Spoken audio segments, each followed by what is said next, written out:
hari Senin tanggal 26 Agustus 2024. Semoga pertemuan kita hari ini menjadi amal jariah kita di kelak kemudian hari. Amin amin ya rabbal alamin. Untuk pertama, perkenalkan saya Pak Dandi, ya bisa dipanggil Pak Dandi. Dari kemarin sudah Bapak Ibu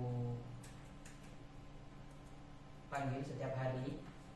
Di sini saya akan diseminasikan tentang budaya positif yang saya sudah dapatkan di CGP angkatan 11. Next, kita mulai dengan senyuman. Mudah-mudahan hari ini kita senyum terus ya. Dan insya Allah sekarang sudah akhir bulan, sebentar lagi awal bulan. Mudah-mudahan terus senyum. Budara juga harus senyum. Next, sebelum kita ke pembelajaran, ke diseminasi ya, di sini ada kesepakatan forum diseminasi. Jadi mungkin ada permintaan dari Bapak Ibu yang nantinya kita sepakati bersama-sama. Mungkin kemauannya Bapak, oh diseminasi harus tidak menuntut, diseminasinya harus seperti ini, monggo diutarakan. Dari Pak Doni. Oke, santai. Dari Ibu Kuliah. Santai Pak. Yang lain santai, sudah selesai. Monggo. Kenapa Bu? Seru. Oke, ada nanti kita selingin. Oke, lanjut lagi. Dari Ibu Ayu Intan.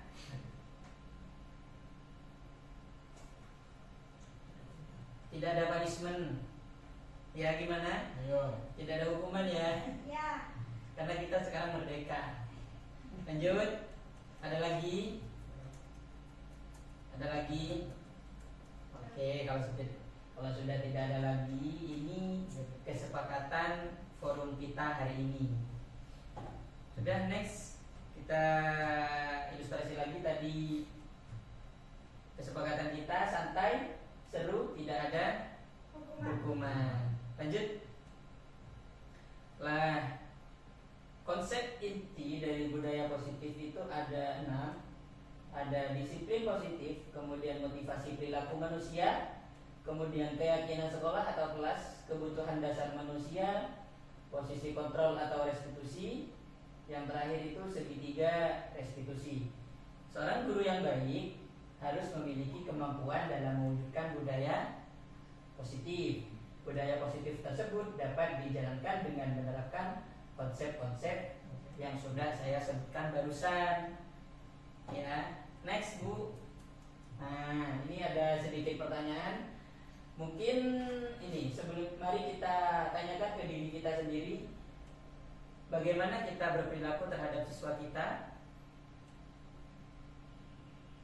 Ya, bagaimana kita berperilaku terhadap siswa kita? Kemudian mengapa kita melakukan segala sesuatu itu? Dan yang pertanyaan saya terakhir, apakah Bapak Ibu sudah menjalankan disiplin positif di kelas? Jadi ngajar anak-anak, apa sudah menerapkan disiplin positif? Sudah ya? Sudah, terkadang kita tidak tahu. Ya, karena setiap hari kita pasti mengajarkan disiplin positif ke anak-anak. Cuma mungkin cara mengatasinya disiplin positif itu kita yang berbeda-beda. Ya, tapi yang jelas kita mau anak-anak itu disiplinnya positif. Jadi mereka itu tujuannya nanti akan ke arah kebaikan.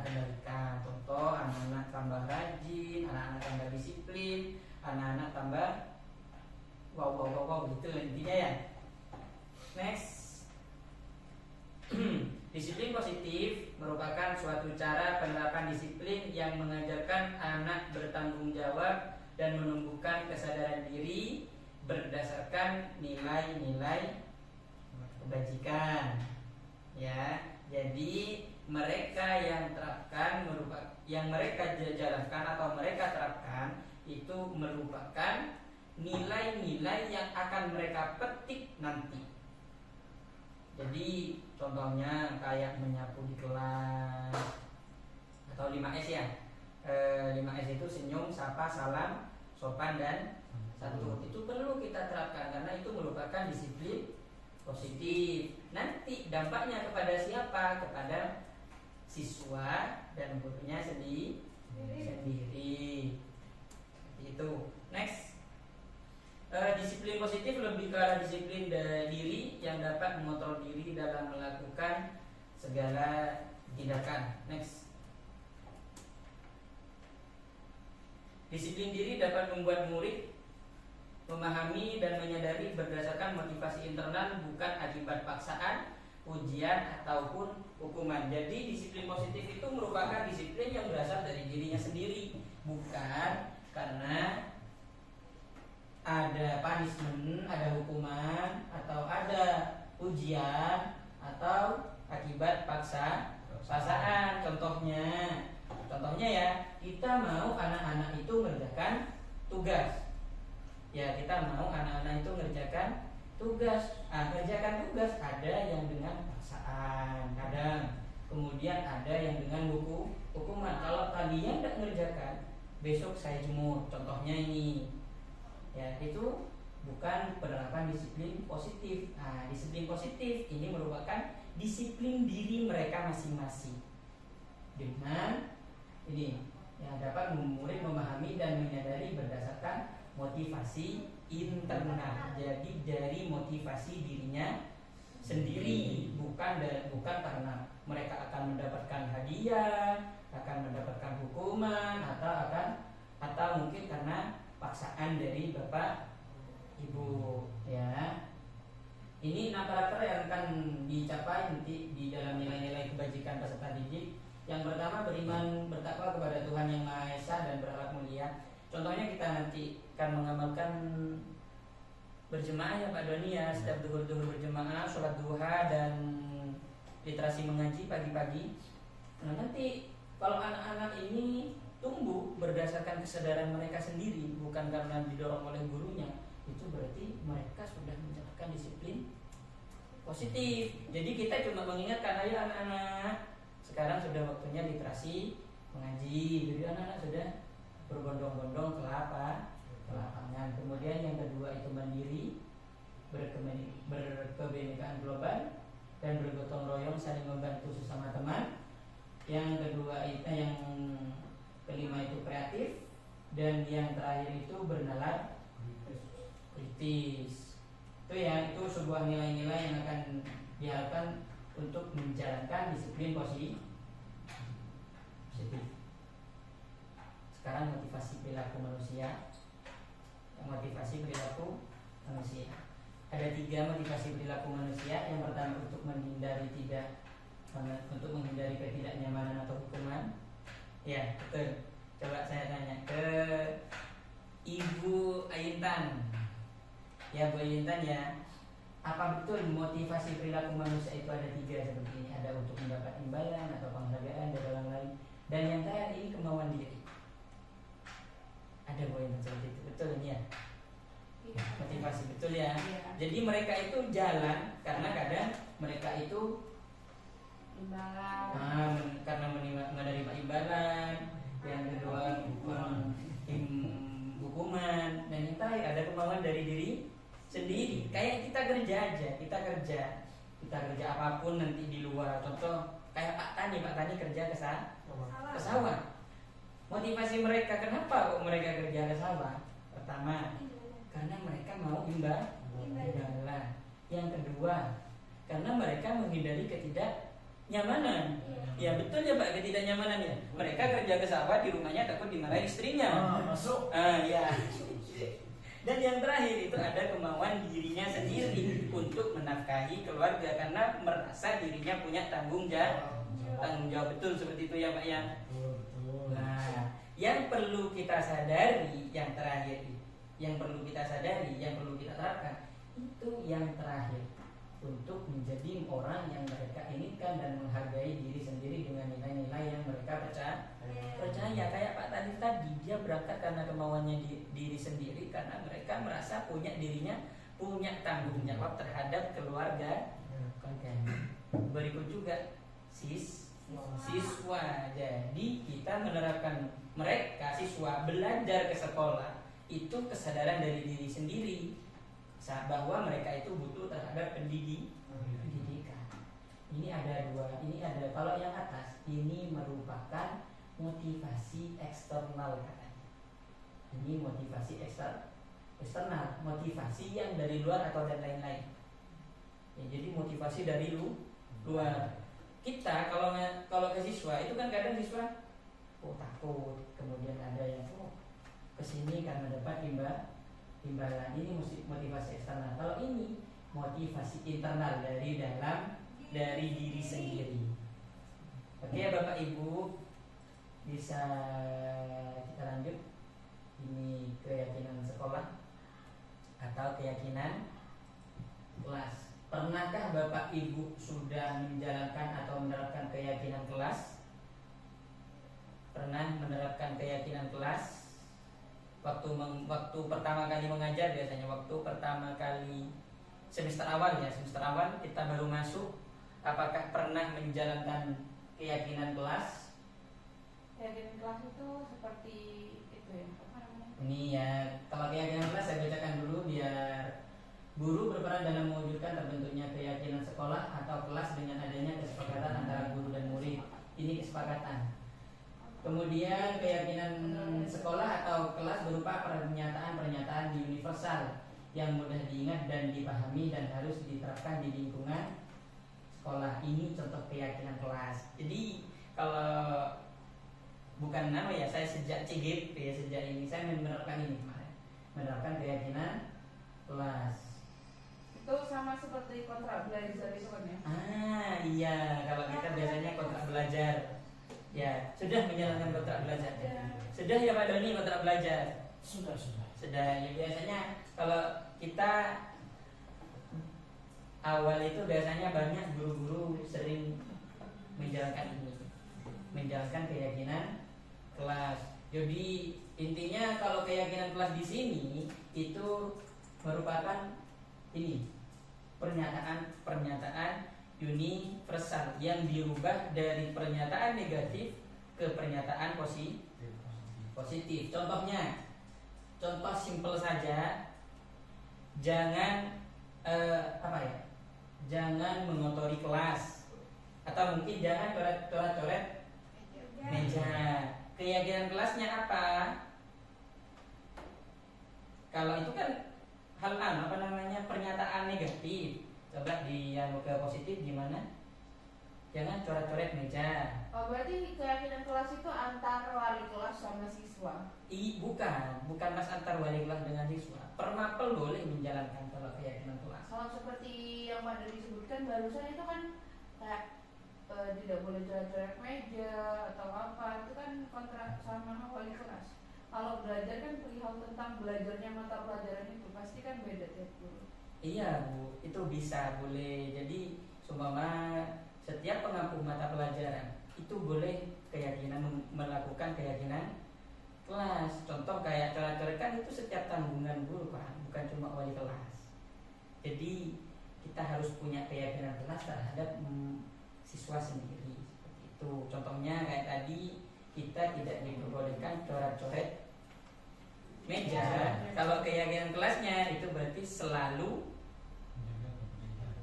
menjaga. Itu masuk kebersihan apa ya? Ya, kebersihan kelas juga masuk.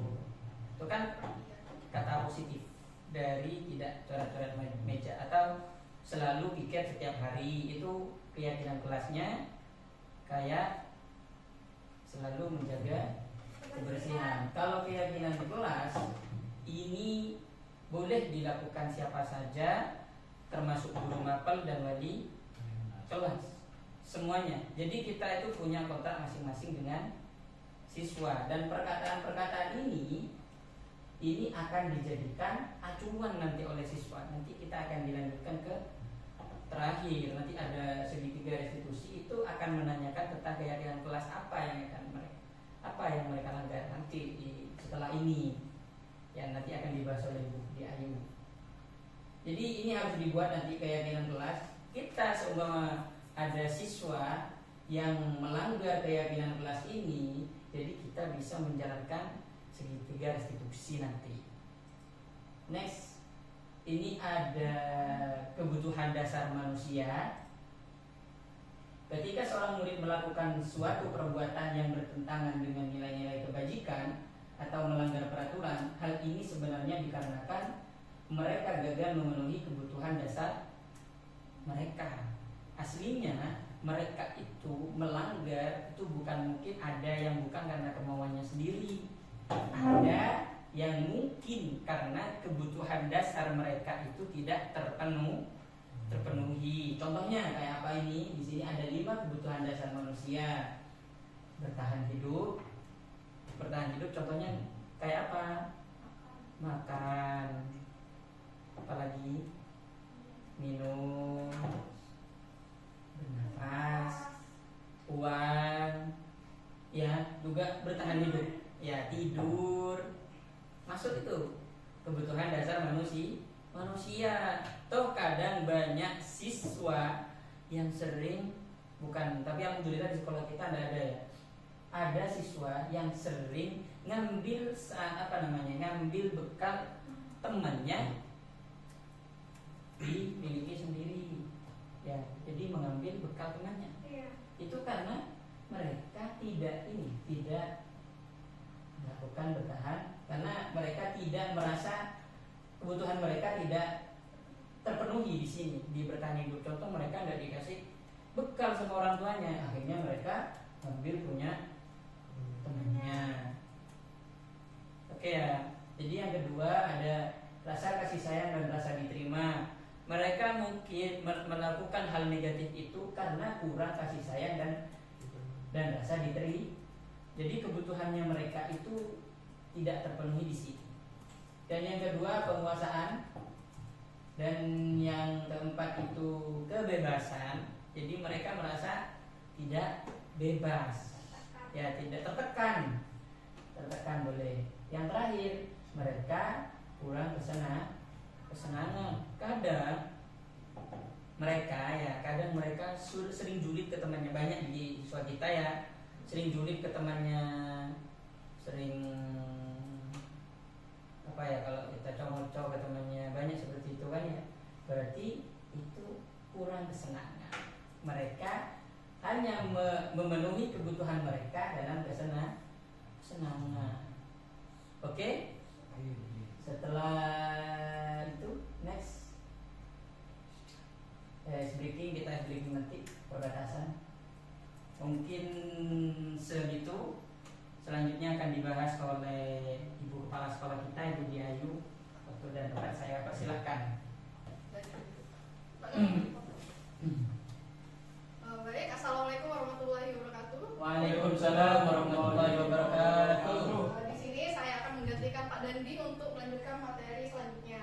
Nah, di sini sebelum saya beranjak melanjutkan materi, saya ingin ice breaking dulu. Saya lihat di sini sudah ada yang ngantuk ya, Pak Doni barusan awalnya.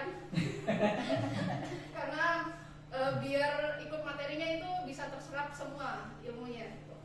Saya mau ice breaking. Di sini saya punya permainan, bukan permainan sih, hanya untuk nge-refresh otak.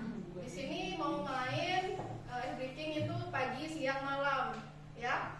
Nah, kalau pagi di sini punya 1 kali, siang 2 kali, malam 3 kali. Itu ya? Siap. Siap? Siap. Tepuk pagi, tepuk siang, tepuk malam. Kalau sekarang kebalikannya. Kalau saya bilang tepuk malam berarti 1 kali, tepuk siang tetap 2 kali, tepuk pagi 3 kali. Ya? Siap. Siap. Siap. Kebalikannya, tepuk malam, tepuk siang, tepuk pagi.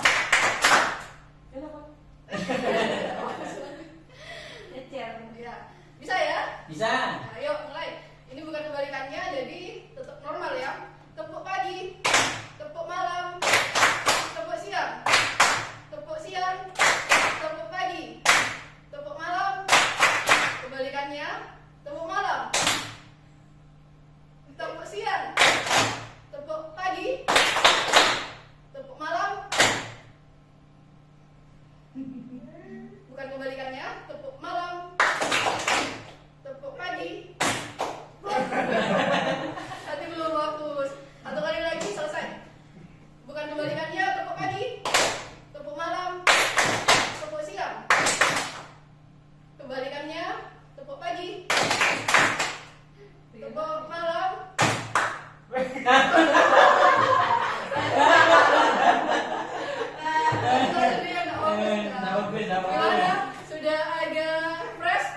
Fresh dulu. Apa yang bisa saya lanjutkan ya? Malah saya sendiri yang fokus. Oke, di sini sebelumnya perkenalkan, tapi kalian sudah kenal semua. Saya Diha Yusnani, saya sebagai calon guru pemuda angkatan 11. Di sini saya akan melanjutkan materi dari Pak Dandi. Tadi Pak Dandi sudah menyinggung pengertian dari dan contoh-contoh dari kebutuhan dasar manusia. Nah, di sini saya punya kasus nih, tapi sebelum itu saya pengen mengetes dulu nih, Bapak Ibu apakah tadi mendengarkan atau tidak. Nah, untuk kebutuhan dasar manusia ada berapa? 5. Ada? 5. Apa aja? Kebutuhan Kebutuhan hidup, dan hidup, kesenangan, 3. terus merasa Ke B. kebebasan. Besar. Yang terakhir bukan. Nih ada 5, jadi yang pertama Penguasaan. kasih sayang dan rasa diterima, ketiga penguasaan, keempat kebebasan, dan yang terakhir Kesenangan. Benar apa kata Pak Dandi tadi. Jadi kalau murid itu melakukan kesalahan, itu ditanya dulu apa penyebabnya, kebutuhan apa yang mereka tidak dapatkan. Contohnya, kalau mereka telat datang, kira-kira kebutuhan dasar apa yang kurang dari mereka? Kebutuhan. Penguasaan. Kenapa Pak Dandi? Penguasaan diri. Dirinya kenapa? Karena mungkin mereka telat karena kurang penguasaan di rumah. Kurang Ya, menguasai waktu kurang menguasai waktu, kurang menguasai makan di rumah.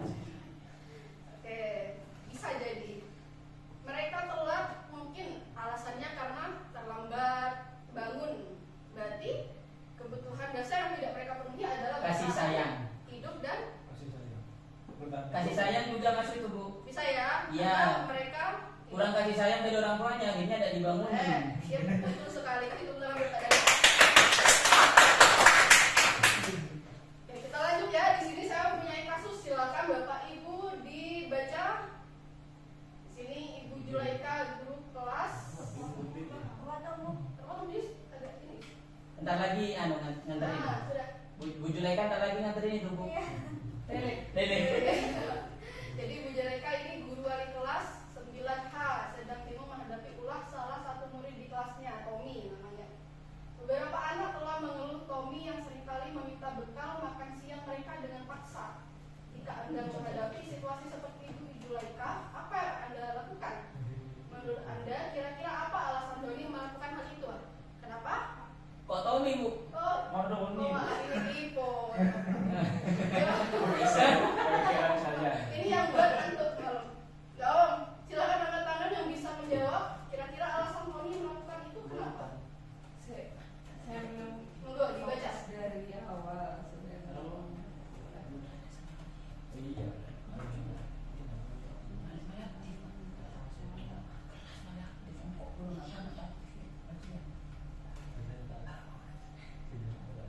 Kira apa alasannya ini? Dia meminta bekal makan siang temannya. Ada yang bisa? Silakan angkat tangan. Angkat, Bu. Pak Dandi. Oh iya, monggo. Mungkin karena di rumahnya orang tuanya masih belum masak pagi-paginya, Bu. Gitu. Jadi kebutuhan dasar apa yang kurang dari Tommy? Kasih sayang. Kasih sayang. Ada lagi? Kebutuhan dasar manusia. Iya. Kebutuhan hidup, Hidup untuk bertahan hidup. bertahan hidup. Ada lagi? Sudah? Penguasaan emosi. Penguasaan emosi. Ada lagi? Jadi, Ada 3 jawaban. Silahkan. Mari kita lihat jawabannya. jreng jreng jreng. Jadi untuk alasan yang pertama di sini karena ia lapar dan orang tuanya tidak membawakan bekal makan siang, maka kebutuhan dasar yang sedang berusaha Tommy penuhi adalah untuk bertahan Hidup. hidup. Karena dia lapar tidak Survival. membawakan siang. Bertahan hidup itu kan semua orang butuh. Ya, butuh bertahan hidup. Kalau tidak butuh bertahan hidup berarti benda Benda mati. mati. Nah, untuk alasan yang kedua ini, maaf,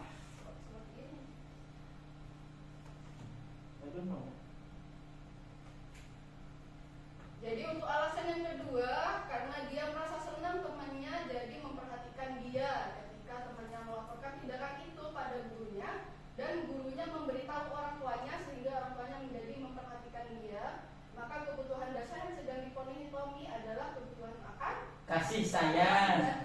Rasa diterima. Berarti Tommy itu di rumahnya kurang perhatian. kuper gitu katanya sekarang. Kurang perhatian. Jadi dia mencari perhatian di sekolahnya dengan cara mengambil bekal dari temannya.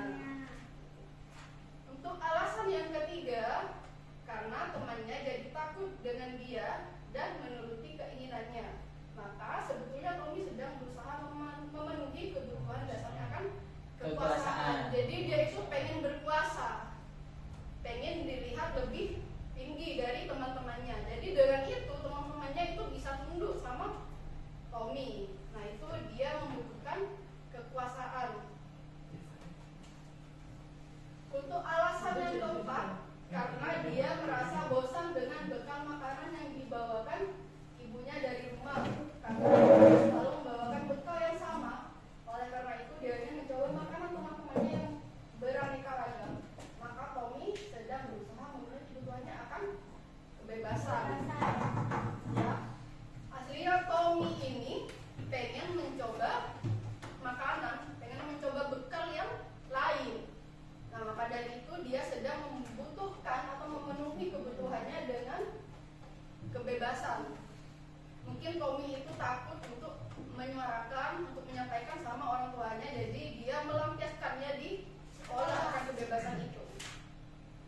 Nah, di sini nomor 5 adalah ini, karena ia melakukannya karena iseng saja dan ia menikmati ekspresi wajah temannya yang kesal karena diambil makanannya dan menurut dia ekspresi teman-temannya itu lucu. Maka berarti Tommy sedang berusaha memenuhi kebutuhannya akan kesenangan. Berarti Tommy ini senang kalau lihat teman-temannya kesal. Ayo, siapa di sini yang senang kalau teman-temannya bercandain? Nah, siapa di sini yang sering ngebully? Pak Suk ya. Nah, berarti Pak Suk itu sedang memenuhi kebutuhannya akan kesenangan. Jadi biarkan saja. Berarti masih senang itu. Nah, kadang kalau orang usil itu ada yang bikin senang, ada yang bikin kesal. Nah, itu berarti tergantung kitanya mau menyikapi yang mana. Kalau kita juga senang diusilin berarti ya tidak ada masalah gitu kan. Nah, kalau kalian tidak senang diusilin berarti ya kita harus menegur seperti itu. Karena di sini usil itu mempunyai dua perspektif yang berbeda. Ada yang negatif, ada yang positif. Jadi kita harus bisa menempatkan yang mana yang harus kita penuhi. Oke, lanjut. Di sini materi selanjutnya adalah posisi kontrol restitusi.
Jujur, jujur. Saya Ya.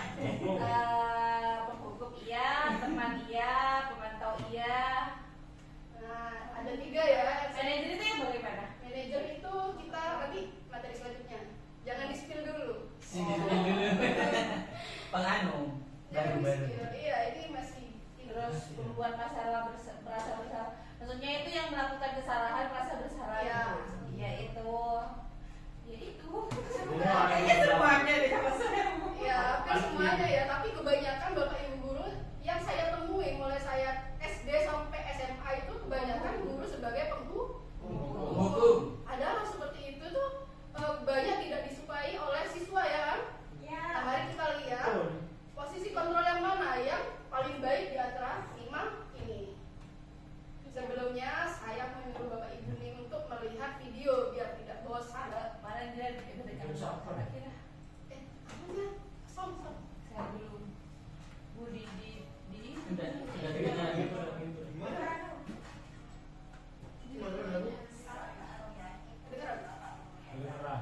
lagi kan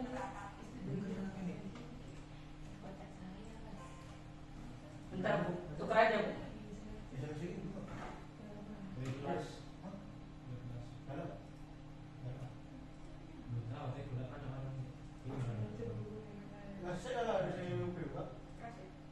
Oh iya.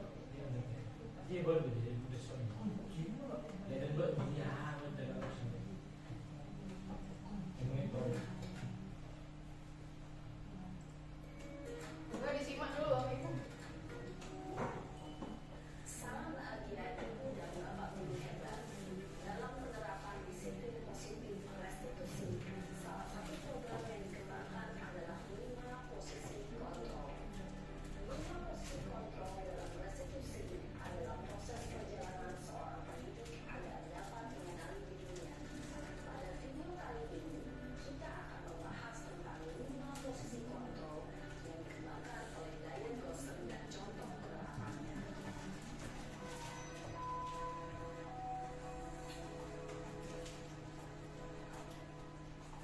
5 posisi kontrol itu adalah 1. Posisi penghukum. 2. Posisi pembuat rasa bersalah. 3. Posisi teman. 4. Posisi pemantau atau monitor. Dan 5. Posisi manajer. Untuk lebih memahami kelima posisi tersebut, mari kita saksikan kasus Naren yang terlambat hadir maupun di sekolah dan lihat bagaimana kelima posisi kontrol dalam menghadapi masalah tersebut. Ini bisa dilihat perbedaan dari masing-masing posisi kontrolnya. Lat-latnya. Ini sebagai posisi hukum.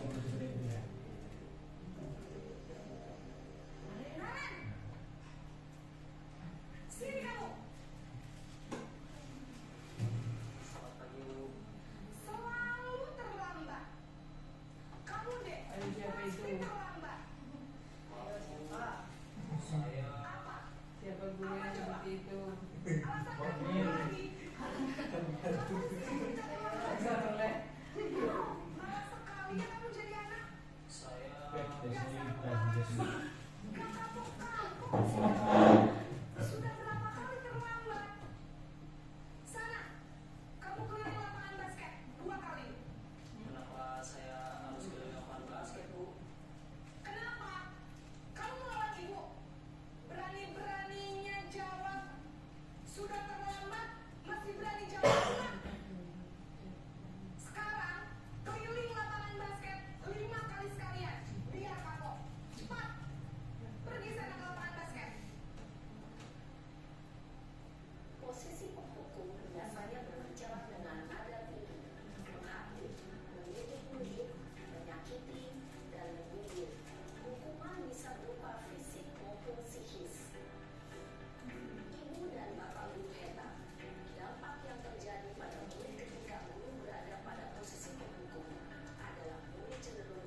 Sekolah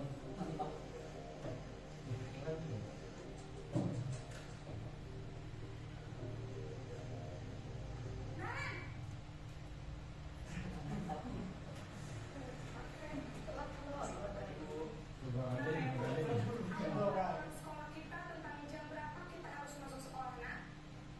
Kita harus di sekolah jam 7, Bu. Iya betul, sekarang sudah jam 7.20. Kalian sudah tahu konsekuensinya jika terlambat hadir? Tahu, Bu, saya harus tinggal kelas pas jam istirahat selama 20 menit. Iya benar, konsekuensinya demikian. Jadi nanti jam 9.30 pas istirahat, kamu harus tinggal di kelas, kerjakan tugas tambahan untuk ketertinggalan kamu, ya? Baik, Bu. Posisi pemantau mengandalkan perhitungan atau data untuk mengontrol murid. Guru mengarahkan murid berdasarkan peraturan dan konsekuensi. Seorang pemantau menunjukkan bahasa tubuh dan ekspresi wajah yang datar dan cenderung formal.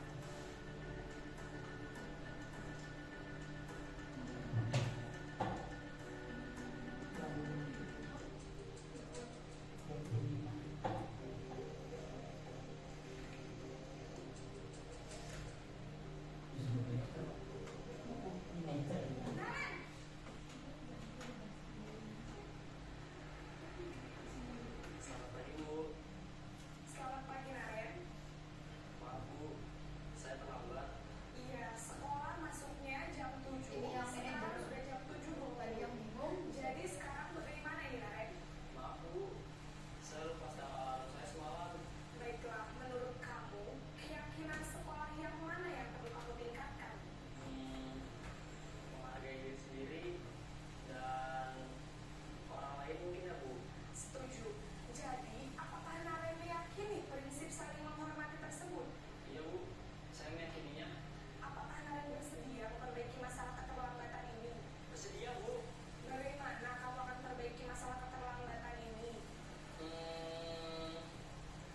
Saya akan coba untuk tidak lupa menyetel alarm saya, Bu. Baik, kalau Naren lupa menyetel alarm di rumah, ada orang yang kira-kira bisa bantu mengingatkan tidak? Ada, Bu. Kakak saya, Kak Emma. Ada lagi selain Kak Emma? Selain Kak Emma, ada ibu saya. Baik, jadi yang mengingatkan Naren adalah Kak Emma dan ibu kamu ya? Kira-kira akan mulai set alarm kapan nih, Naren? Setelah pulang sekolah, akan segera saya lakukan. Baik, jadi Naren akan setel alarm untuk bangun besok pagi dan akan diingatkan oleh kakak dan ibunda Naren ya. Ada lagi yang mungkin perlu dilakukan, Naren, agar tidak terlambat bangun lagi. Tidak ada, Bu. Baik, Naren, terima kasih untuk kerjasama kamu. Sekarang kamu perlu kembali ke kelas untuk belajar. Baik, Bu. Terima kasih. Posisi manajer adalah posisi kontrol yang disarankan untuk membimbing murid memiliki sikap disiplin yang positif, yaitu murid yang mandiri, bertanggung jawab, dan dapat memecahkan masalah. Tujuan dari posisi ini adalah agar murid dapat berefleksi atas tindakannya. Guru akan dengan terus memberikan pertanyaan-pertanyaan bermakna, sehingga membuat murid dapat belajar dari kesalahannya dan mencari sebuah solusi untuk menyelesaikannya. Ibu dan Bapak guru hebat, setelah mengamati adegan kelima posisi kontrol tadi, kira-kira Baik, terima kasih sudah menyimak semua ya. Jadi dari 5 posisi kontrol yang tadi, kira-kira yang mana yang paling bagus menurut Bapak Ibu? Manajer. Ya, manajer. Ada lagi? Apa jawabannya sama semua? Sama ya. Jadi benar sekali, posisi paling bagus itu adalah posisi kontrol sebagai manajer. Nah, sebagai manajer, guru dapat berbuat sesuatu bersama murid, mempersilahkan murid bertanggung jawab, dan mendukung murid agar dapat menemukan solusi. Jadi di sini yang mencari solusi itu bukan gurunya, tetapi kesadaran diri dari murid-murid yang membuat masalah. Jadi Bapak Ibu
dengan posisi kontrol itu.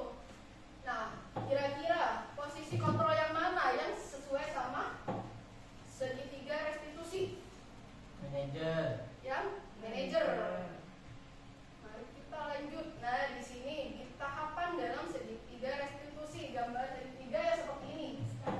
Jadi di setiap sudutnya, di setiap kakinya itu mempunyai tahapan. Nah, yang pertama ini menstabilkan identitas, kedua memvalidasi tindakan yang salah, ketiga menanyakan keyakinan. Untuk materi pertama di segitiga restitusi itu adalah menstabilkan identitas, yaitu dilakukan berdasarkan prinsip bahwa membuat kesalahan adalah bagian dari proses pembelajaran yang nantinya akan menggeser identitas gagal ke arah identitas sukses. Jadi contohnya, ada yang tahu mungkin kata-katanya, kalimatnya yang menunjukkan menstabilkan identitas siswa? Semua orang pasti punya salah. Boleh, ada lagi? Hilaf. Hilaf. Mohon maaf ya Bapak Ibu, barusan karena padam, jadi kita lanjut ya. Nah, di sini sudah ditekan tadi untuk menstabilkan identitas itu bisa Bapak Ibu cari kalimatnya di video yang tadi. Jadi contohnya tadi sudah Pak dan disebutkan. Contohnya apa Pak Dedi? Semua orang pasti punya salah. Ya, semua orang pasti mempunyai kesalahan, termasuk saya sebagai guru pasti melakukan kesalahan, bisa melakukan seperti itu kepada murid. Nah, selanjutnya ini kata-katanya, kalimatnya bisa dilihat di depan. Berbuat salah itu hal yang manusiawi, tidak ada manusia yang sempurna. Kita pasti bisa menyelesaikan permasalahan ini. Bapak Ibu tidak tertarik untuk mencari tahu siapa yang benar, siapa yang salah. Bapak Ibu lebih tertarik untuk menyelesaikan masalah. Kalau kamu menyalahkan dirimu sendiri terus menerus, apakah kamu bersikap baik pada dirimu sendiri? Nah, ini contoh kalimat yang menunjukkan menstabilkan identitas.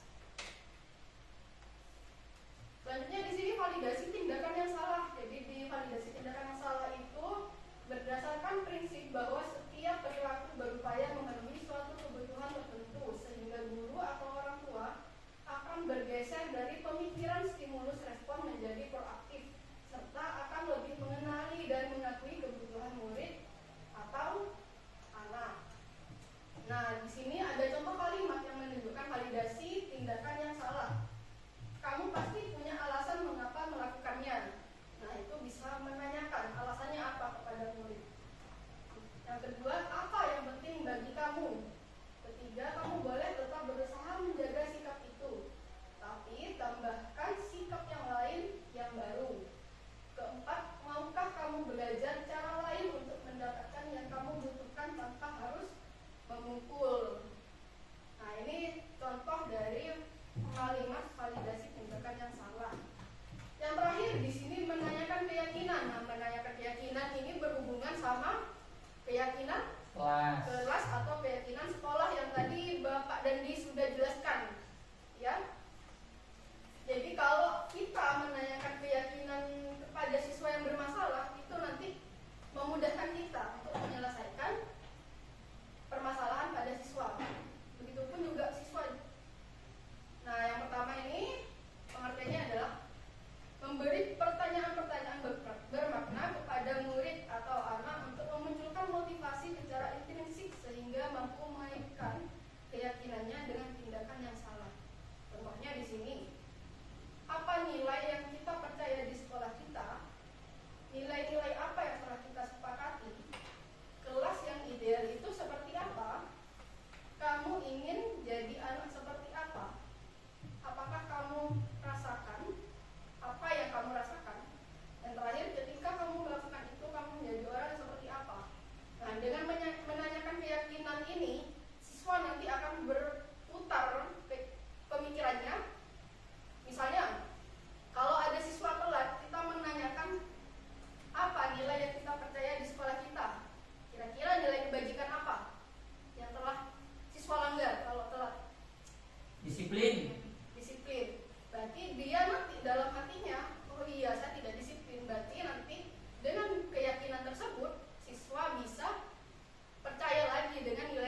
kesuksesan berdasarkan kesuksesan kodrat dan zaman. Dan zaman berarti guru juga harus mengajar sesuai zamannya.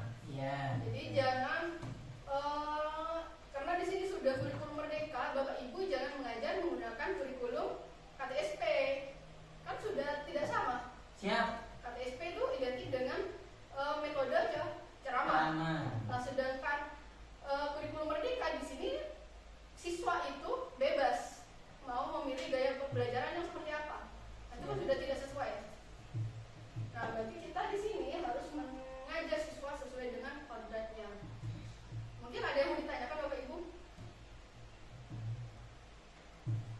Karena di sini ada sesi tanya jawab dan refleksi. Satu pertanyaan saja, Pak Dandi mungkin? Saya yang jawab kan, Bu. Atau Pak Doni? Ini Pak Doni mau tanya kan? Ya, apa Pak Doni?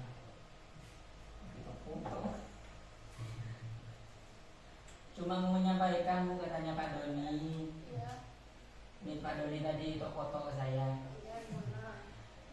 Bu, siswa kita kan intinya ini termasuk pedesaan pinggiran. Iya. Iya, kadang kita sudah melaksanakan segitiga restitusi, tapi kita belum berujung kepada siswa bisa mengidentifikasi nilai-nilai kebajikan yang ada di sekolah kami. Kita katanya. Apa mungkin ada solusi yang lain? Apa kita tetap menjalankan segitiga restitusi? Katanya. Seperti itu, Bu. Sudah? Sudah. Mari Pak Doni berdiri. Oke, makasih Pak Doni atas pertanyaannya. Jadi pertanyaannya itu adalah bagaimana kita melakukan segitiga restitusi jika siswanya itu tidak paham dengan keyakinan kelas, itu ya Pak Doni? Pak Doni. Mungkin seperti itu ya Pak Doni ya? Ya. Oke. Saya jawab setahu saya.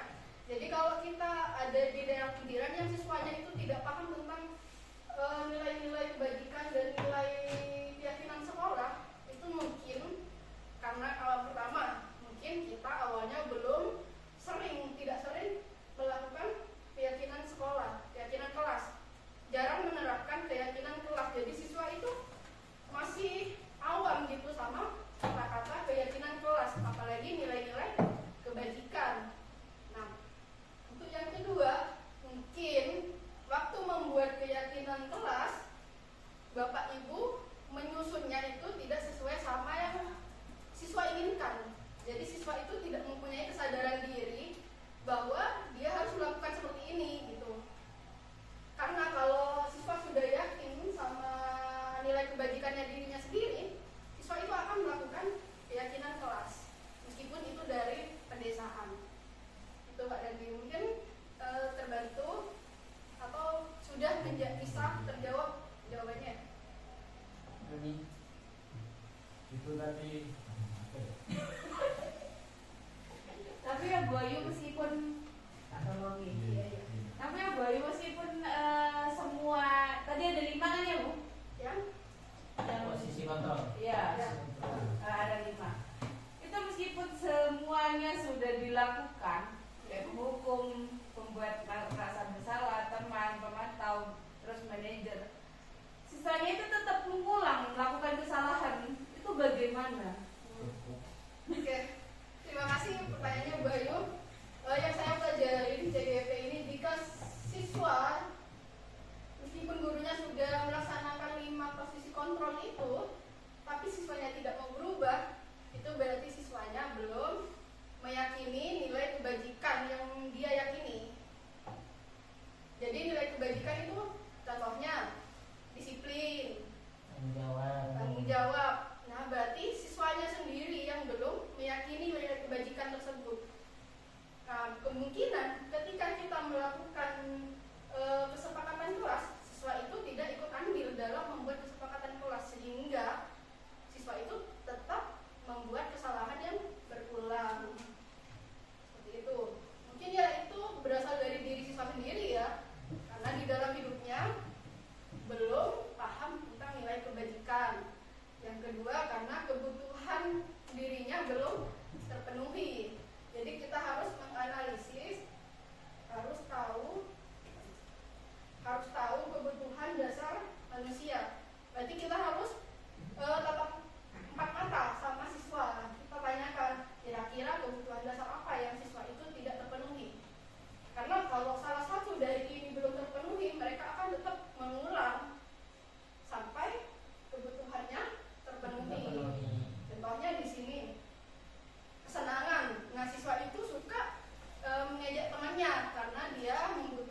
desiminasi budaya positif hari ini yang dipresentasikan oleh Pak Dandi dan Bu Dia Ayu. Yang saya tangkap, yang saya pelajari itu yang pertama saya sudah tahu apa saja yang harus dibutuhkan seperti kebutuhan dasar hidup ya, yaitu dasar kebutuhan manusia yang harus dipenuhi terlebih dahulu untuk memenuhi kontrol untuk melakukan kontrol tersebut. Jadi tidak akan terjalan kontrol tersebut apabila kebutuhannya belum terpenuhi. Itu yang saya dapat pelajari, dan juga banyak hal-hal yang positif yang harus kita terapkan ke siswa kita agar siswa kita lebih menjadi disiplin lagi. Terus desiminasi kali ini itu seru banget karena tadi sudah ada ice breaking, ada yang nggak fokus, ada yang fokus. Jadi menurut saya itu sudah sangat seru, sangat santai, sangat nyaman. Itu saja refleksi dari saya. Terima kasih. Assalamualaikum warahmatullahi wabarakatuh. Terima kasih atas refleksinya Bu Intan. Untuk refleksi yang kedua, untuk bapak-bapak silahkan ada yang mau menyampaikan. Pak Doni sudah kami panen di dua. Assalamualaikum warahmatullahi wabarakatuh. Waalaikumsalam warahmatullahi wabarakatuh.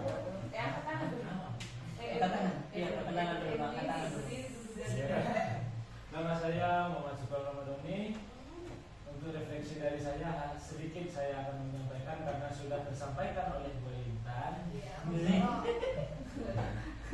Terus terang ini sangat berguna bagi saya karena saya termasuk ke dalam penganut posisi kontrol yang ketiga, yaitu teman. Ya.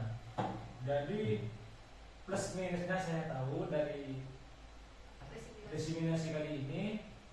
Jadi mungkin untuk selanjutnya mungkin bisa ya untuk mengkolaborasikan dua posisi kontrol antara teman, manajer dan manajer ya. Mungkin bisa nanti insya Allah akan saya praktekkan. Dan untuk kegiatan desiminasi kali ini saya sangat senang, terus seru, sesuai dengan perjanjian kita yang awal, yang pertama senang dan tidak ada punishment. Itu saja dari saya. Sekian. Wassalamualaikum warahmatullahi wabarakatuh. Terima kasih Bapak Ibu atas refleksinya. Saya akan menanggapi itu yang Pak Doni barusan. Jadi untuk posisi kontrol itu bisa dikolaborasikan Pak, tergantung bagaimana siswa yang kita hadapi. Kalau siswanya tidak terlalu bedel, itu kita bisa menggunakan teman. Kalau sudah terlalu parah, bisa menggunakan boleh, tergantung mana yang akan kita butuhkan gitu. Mungkin itu saja yang dapat saya dan Pak Dandi sampaikan. Saya tutup dulu dari saya. Wassalamualaikum warahmatullahi wabarakatuh. Monggo Pak Dandi. Assalamualaikum warahmatullahi wabarakatuh. Bapak Ibu, saya cuma mau menyampaikan sebentar refleksi sebagai pemateri ya. Sebagai anjuran dari BPGP itu aslinya per orang itu harus 1 jam. Cuma karena memang seperti ini, pikiran kami tadi berdua bersama Bu Ayu, kita hanya garis kurungin, takut kalau seumpamanya kita presentasi budaya positif satu-satu, kita membutuhkan waktu selama 2 jam karena minimal pelaksanaan desiminasi itu harus 1 jam per orang. Nah, karena kita takutnya kalau menggunakan seperti itu 2 jam kita semuanya terpotong oleh desiminasi, siswa kita tertinggal. Ya, siswa kita banyak tertinggal di kelas. Maksudnya siswa kita tidak teratasi karena tidak ada gurunya. Nah, termasuk juga kebijakan dari BPGP kemarin, siswa tidak boleh ditinggal. Nah, jadi tadi saya sempat diskusi dengan Bu Ayu, di mana enaknya untuk siswa kita dan juga sekolah kami, akhirnya kita 1,5 jam saja, 1,5 jam untuk 2 orang biar siswa itu tidak ada yang maksudnya tidak terlalu lama ditinggal. Seperti itu ya Bapak Ibu, mohon maaf sudah mengganggu waktunya. Semoga hari ini menjadi tambahan ilmu yang bermanfaat buat kita semua dan juga dapat memajukan SMK Nani Huda. Dan saya juga minta juga memohon juga tahun depan atau mungkin nanti ada lowongan untuk CGP angkatan 11, Bapak Ibu jangan segan-segan untuk melamar. Enak daftar ya, daftar untuk CGP angkatan 12. Enak jadi CGP itu, membahagiakan. Ya, sejahtera juga. Ya, hidupnya sejahtera. Baik, Bapak Ibu sudah kan ya? Dari saya kurang lebihnya mohon maaf. Saya akhiri, assalamualaikum warahmatullahi taala wabarakatuh.